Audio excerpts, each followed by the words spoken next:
তাই নাকি?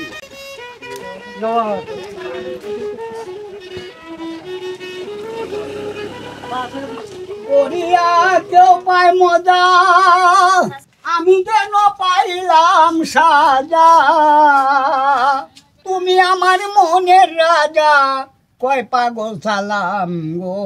তোমরা বলো না পাগল, আমি থারে বিশ্বাস কইরা দিয়েছি সকল গো, দিয়েছি সকল। আমি গানের উপর নির্ভর করিয়ে চলতে আছি। আমি তো সারা বিশ্বে ভাইরাল।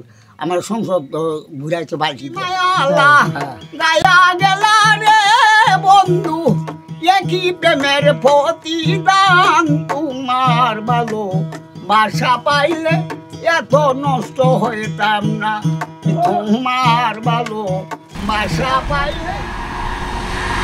বাংলাদেশের একেবারে উত্তর প্রান্তে পাহাড় আর জল, মাটির এক রহস্যময় মিলনস্থল। সেখানে আছে এক আজব সাদা রঙের পাহাড়, যার নাম বলা হয় চীনামাটির পাহাড়। ওইগুলো হচ্ছে ইন্ডিয়ার যে মেঘালয়ের পাহাড়গুলো, ওইগুলো হচ্ছে ইন্ডিয়ার পাহাড়, আর এগুলো হচ্ছে আমাদের ময়মনসিংহের নেত্রকোনা। এই পাহাড় শুধু দৃশ্য নয়, একটি জীবন্ত ইতিহাস, অর্থনীতি এবং প্রকৃতির চুপচাপ সাক্ষী। আজ আমরা যাচ্ছি বিজয়পুর চীনামাটির পাহাড়ে, যেখানে মাটি নিজেই কথা বলে।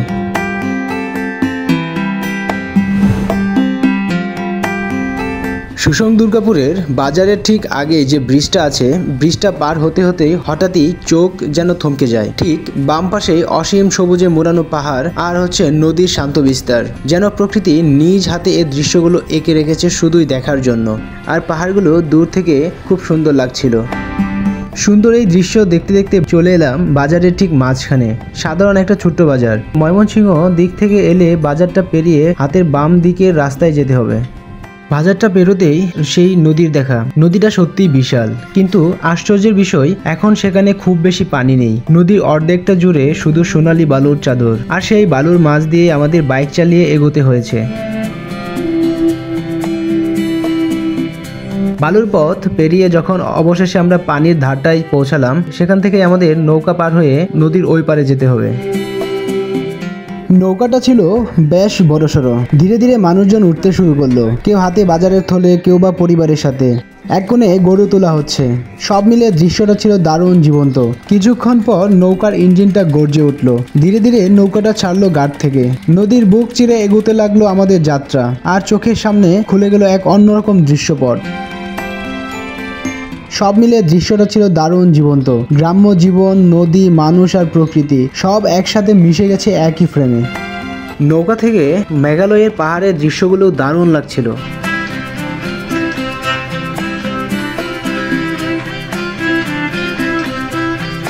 নৌকা থেকে নামতেই চোখে পড়বে শিবগঞ্জ বাজার। সারি সারি সাজানো ব্যাটারি চালিত অটোগুলো যেন অপেক্ষায় আছে যাত্রীদের জন্য।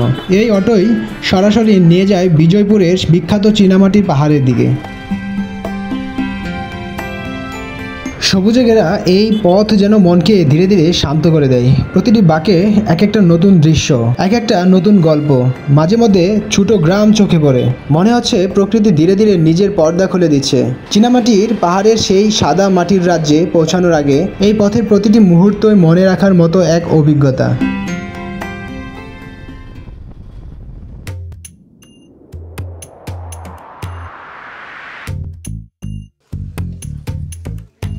অবশেষে আমরা চলে আসলাম চীনামাটির পাহাড়ে। চারিদিকে পর্যটকদের বীর হাসি আনন্দে মুখর চারপাশ। সবুজে ঘেরা লেকের পানি যেন কাচের মতো স্বচ্ছ, দেখলেই মনটা ভরে যায়।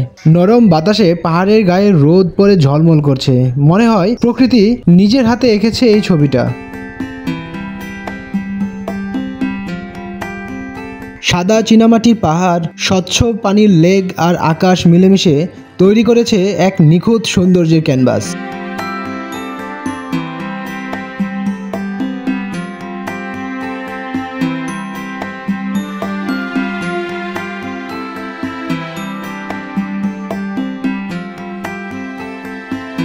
এই পাহাড়ের উৎপত্তি শুরু হয় বহু মহাবর্ষ আগেই। ভূবিজ্ঞানের মতে এখানে রয়েছে তৃতীয় বাগীয় সময়ের মাটি ও খনিজ।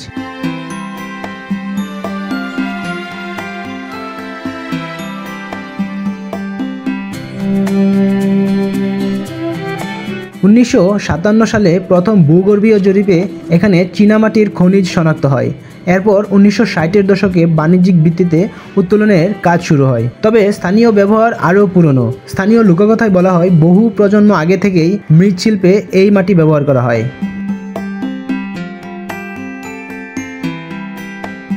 হ্রদের নীল রঙের রহস্য বলা হয় মাটিতে থাকা কিছু রাসায়নিক যৌগ, বিশেষ করে তামার সালফেটের কারণে জলকণা নীলাভ হয়।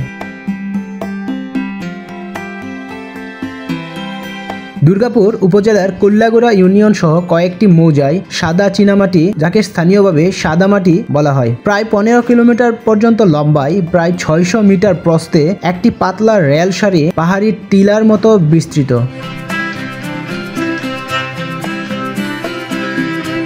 স্থানীয় বসবাসী বলেছেন এই পাহাড়ে কখনো কখনো গোলাপি হালকা রঙের মাটির স্তর দেখা যায়। নীলাভ হ্রদ চকচক করে মাটিরাজের ভিতরে লুকায়। বিশেষ করে মৌসুমী বর্ষায় পাহাড়ের ডল ও হ্রদের রং বদলায়। চীনামাটির পাহাড় এখন শুধু খনির জায়গা নয়, প্রকৃতি ভ্রমণপ্রেমীদের জন্য এক নতুন গন্তব্য। সাদা রঙের পাহাড়, নীল হ্রদ, সবুজ বন ও পাহাড়ি রূপকার এক মায়াবী দৃশ্য তৈরি করেছে। শিল্পক্ষেত্রে এর গুরুত্ব বেশি। সিরামিক, পাটা, বেসিন, টাইলস ইত্যাদিতে কাঠামোগত কাঁচামালে ব্যবহৃত হয়। 2021 সালে এই মাটিকে দেশে প্রথমবার জিআই স্বীকৃতি দেওয়া হয়, যা এই অঞ্চলের বিজয়পুর সাদামাটির মর্যাদা এক ধাপ বাড়িয়েছে।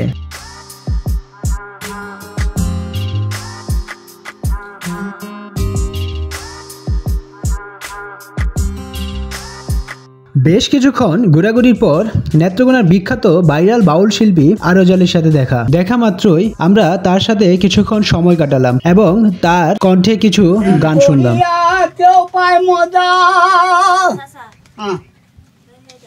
আমি যেন পাইলাম সাজা, তুমি আমার মনের রাজা, কয় পাগল সালাম গো, তোমরা বলো না পাগল, আমি থারে বিশ্বাস কইরা দিয়েছি সকল গো, দিয়েছি সকল। বাহ, এই বসে কাকার গলা অস্থির। কতদিন যাবত গান? আমি বোধ 30-35 বছর ধরে গান, 35। আমি গানের উপর নির্ভর করে চলতে আছি।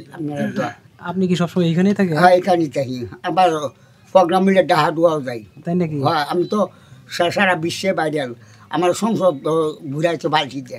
তাই? হ্যাঁ, তারা তো নতুন দোয়ানুলা লোকে সারা আমার ভিতরে দেখছো ফালতিতে ঘুরাইছে সংসদ।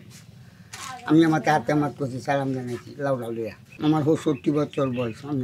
65 বছর, অনেক দিন। এখনো অনেক স্ট্রং আপনি। আল্লাহ ভালো রাখতে।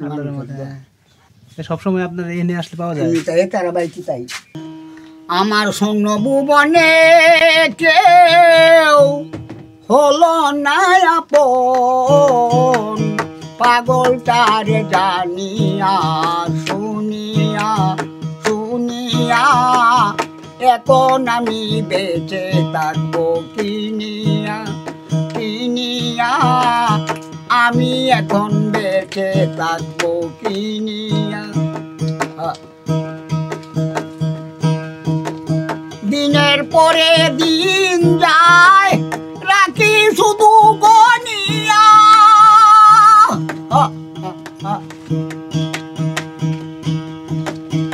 আমি যার প্রেমের পাগল, কে দিবে গো আনিয়া। দিনের পরে দিন যায়, রাখি শুধু গনিয়া। আমি যার প্রেমের পাগল, কে দিবে গো আনিয়া। পাইছে যারা সুখী তারা, পাইছে যারা সুখী তারা, আছে তারা তানিয়া। এখন আমি বেঁচে থাকবো কিনিয়া কিনিয়া। আমি যারে দিয়েছি আমার জীবন, কি করে বেঁচে থাকিব না পালে তা দর্শন।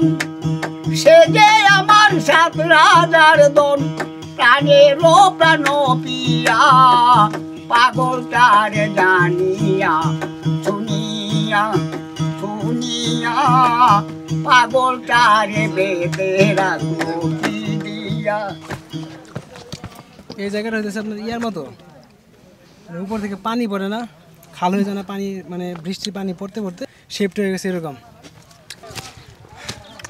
ওয়াও দেন ওই যে ওইদিকে হচ্ছে মেঘালয়ের পাহাড়গুলা, মেঘালয়ের ওই পাহাড়গুলো হচ্ছে ইন্ডিয়ার বর্ডারের, আর আমাদের এই মাঝখানে অল্প একটু হচ্ছে আমাদের এই গোলাপি রঙের পাহাড়টা হচ্ছে বিজয়পুরের, আমাদের ময়মনসিংহের হচ্ছে সবচেয়ে বড় পর্যটন কেন্দ্র বলা যায় এখন। এই পাহাড়ের চূড়ায় উঠতে যত কষ্টই হোক, চূড়ায় পৌঁছে এক মুহূর্তেই সব ভুলে যায়।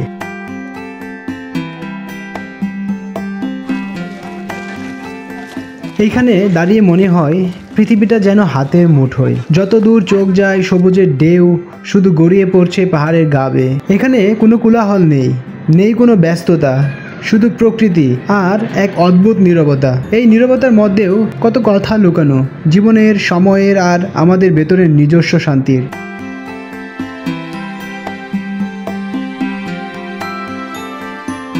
হাওয়াটা এখানে অন্যরকম, এতে মিশে আছে এক ধরনের অজানা শান্তি যা শহরের কোনো শব্দে পাওয়া যায় না। চোখ তুলে তাকালেই নীল আকাশ এত বিশাল, এত অসীম যে মনে হয় আমি আর প্রকৃতির মাঝে কোনো ফাঁক নেই। সূর্যের আলো মেঘ ছুঁয়ে যখন গড়িয়ে পড়ে এই পাহাড়ের বুকে, মনে হয় এইটাই জীবনের সবচেয়ে সুন্দর মুহূর্ত। এই নীরবতা, এই বাতাস, এই দৃশ্য সব মিলিয়ে একটাই কথা বলে, প্রকৃতির চেয়ে বড় কিছু নেই আর শান্তির চেয়ে মূল্যবান কিছু নেই।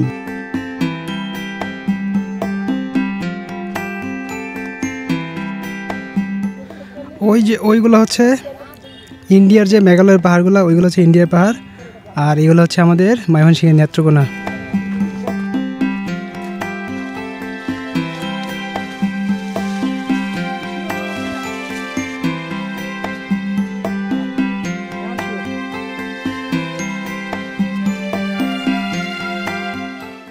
এখন নামার সময়। নিচে নামতে নামতে একটা জিনিসই মনে হয়, আমরা যত উঁচুতে উঠি ততই বুঝি জীবনের মানে। প্রতিটা ক্লান্তি, প্রতিটা ঘাম আসলে আনন্দেরই একটা রূপ।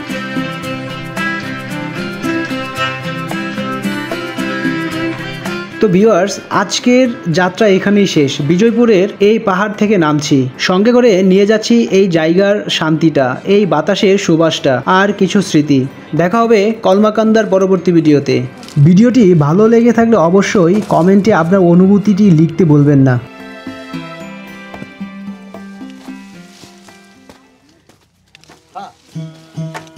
মন দিয়াছি, প্রাণ দিয়াছি, দিয়া করলাম কি গতি, তোমার সাথে প্রেম করিয়া সুখ পাইলাম না এক রতি। কি মায়ালা গায়া গেলা রে বন্ধু, একই প্রেমের প্রতিদান। তোমার ভালো বাসা পাইলে এত নষ্ট হইতাম না, তোমার ভালো বাসা পাইলে এত নষ্ট হইতাম না। মন দিয়াছি, প্রাণ দিয়াছি, দিয়া করলাম কি গতি, তোমার পথের খাটা হইয়া আমি আরো দাঁড়ি দাঁড়াইবে না। সুখে থাকো, সুখী হও, করি সদাই খামো না। তোমার পথের খাটা হইয়া আরো দাঁড়ি তো দাঁড়াইবে না। কি মায়ালা গেলে বন্ধু রে বন্ধু, একই প্রেমের প্রতিদান। তোমার ভালো বাসা পাইলে এত নষ্ট হইতাম না।